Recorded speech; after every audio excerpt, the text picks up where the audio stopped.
বনু মাখজুমিয়া গোত্রের একটা নারী চুরিতে ধরা পড়ল। তো চুরি করলে ইসলামের বিধান কি? আস-সারিকু ওয়াস-সারিকাতু ফাকতাউ আইদিয়াহুমা, হাত কেটে দাও। এখন সাহাবারা বলতে লাগলো, হায় রে, এই নতুন মাত্র কুরাইশরা কালিমা পড়ে মুসলমান হইল, রাসূল সাল্লাল্লাহু আলাইহি ওয়াসাল্লাম যদি এখনই এই মহিলার হাত কেটে দেয় তাহলে এখান থেকে ঝামেলা হবে।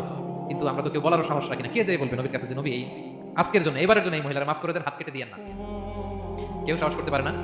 পরে রাসূল সাল্লাল্লাহু আলাইহি ওয়াসাল্লামের পালক পুত্রের ছেলে উসামা বিন যায়েদ হিব্বু রাসূলুল্লাহ, ওনাকে রাসূল সাল্লাল্লাহু আলাইহি ওয়াসাল্লাম বড় ভালোবাসতেন। সবাই বলে উসামারে যেয়ে বল, সে তো নাতির মতো। যায়েদ হচ্ছে পালক পুত্র, পালক পুত্রের ছেলে তো নাতি, হাসান হোসেনের মতো আদর করতেন। তো তাকে যেয়ে বলো। সবাই বলে উসামা আমরা কেউ পারবো না, তুমি যেয়ে বলো। তো উসামা ছোট মানুষ যেয়ে বলতেছে, ইয়া রাসূলুল্লাহ, সবাই বলতেছে এবারের জন্য একটু মাফ করে দেওয়া যায় না, এই মহিলাটাকে একটু মাফ করে দেওয়া যায় না। রাসূল সাল্লাল্লাহু আলাইহি ওয়াসাল্লাম রেগে গেলেন। তিনি বললেন, তোমাদের আগে বনী ইসরাইলের এই স্বভাব ছিল, ধনীরা চুরি করলে মাফ করতো, গরিবরা চুরি করলে বিচার কার্যকর করতো। শুনে রাখো কুরাইশের লোকেরা, শুনে রাখো মক্কাবাসী, লাউ আন্না ফাতিমাতা বিনতি মুহাম্মাদিন সারাকাত লাকাতা মুহাম্মাদুন ইয়াদাহা। আরে বনু মাখজুমিয়ার মেয়ে তো দূর কি বাত, আমার কলিজার টুকরা নয়নের পুত্রী ফাতেমাও যদি আজকে চুরিতে ধরা পড়তো, তার হাত কেটে দিতে আমি মুহাম্মদ এক সেকেন্ডও দেরি করতাম না।